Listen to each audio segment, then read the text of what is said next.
Hello viewers, welcome to Gawah. Today we are bringing you a very special personality, and in this very brief episode that we're doing, we have with us Dr. Khutbuddin, eminent psychiatrist who's been in the United States for over 40 years and a close aide of renowned boxer and legend Muhammad Ali.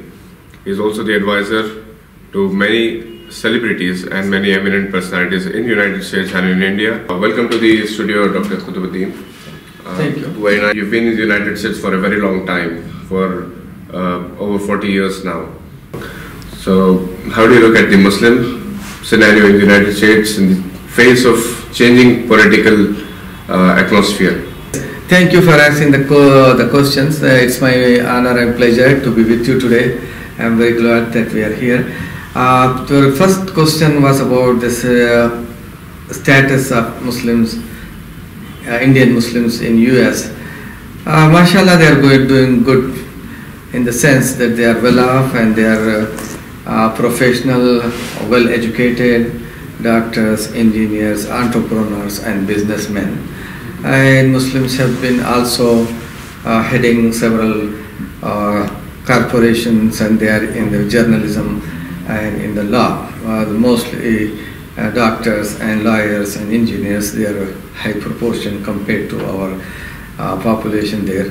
Overall population of Indian Muslims is like about, I don't know actual figure, but it looks like 400 to 500,000 in United States.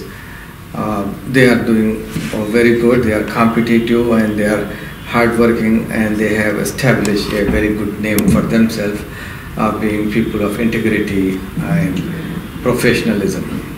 Your second question was about AFMI. AFMI stands for American Federation of Muslims from Indian origin. This is about almost 30 years old non-profit organization, which main purpose is to help Muslims to achieve the maximum best for their future. To do this, we have focused on education, mostly education and political education as well. Education, because we are lagging behind in our educational field, especially in the north.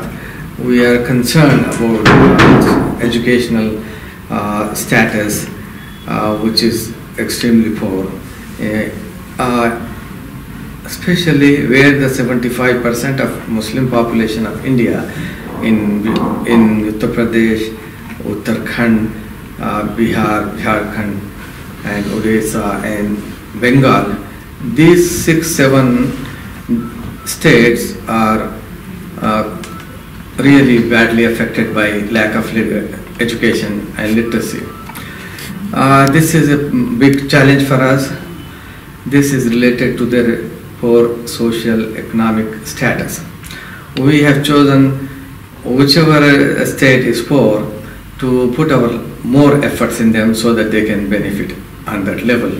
And our job is to inspire them, educate them and ignite them to become movers and shakers who can bring positive change for the future of Indian Muslims and India.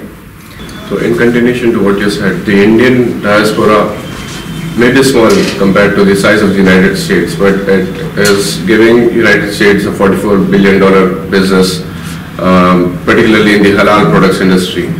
Despite that, Muslims in America, there is a general perception that Muslims in America are apprehensive, are worried that the changing political scenario might send them back to their home country or disrupt their jobs. So how do you look at that?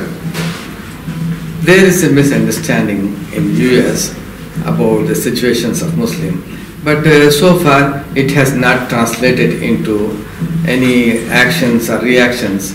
People are kind of some guarded how to interact, but overall general public in America is very friendly.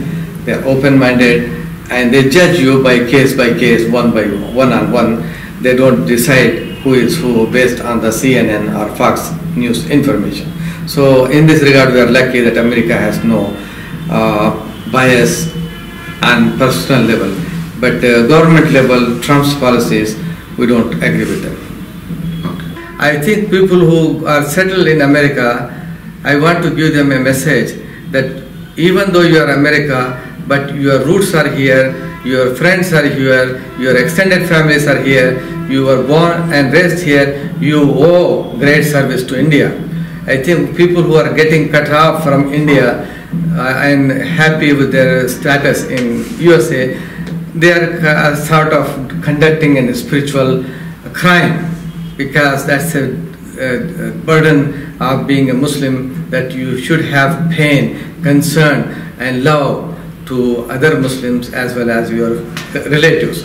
So I think they neglecting their roots and cutting off, it has a big negative impact on their spiritual growth, and they will have a lot of psychological implications and difficulties.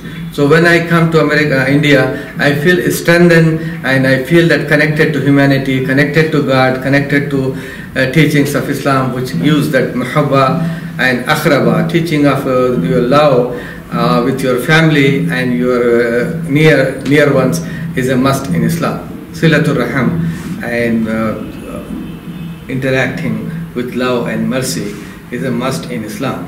So I appeal to people who are in America to come and visit to India. India, with all these things going on in the news, still has tons to offer. You learn a lot of things, because India is a very, very ancient civilization of love, tolerance, understanding and spirituality. This bhumi is called Dharm Bhumi. Do not write off India just because of the news you hear in America. Yes. Thank you, Khutbuddin. Thank you for joining us today. My pleasure. Thank you.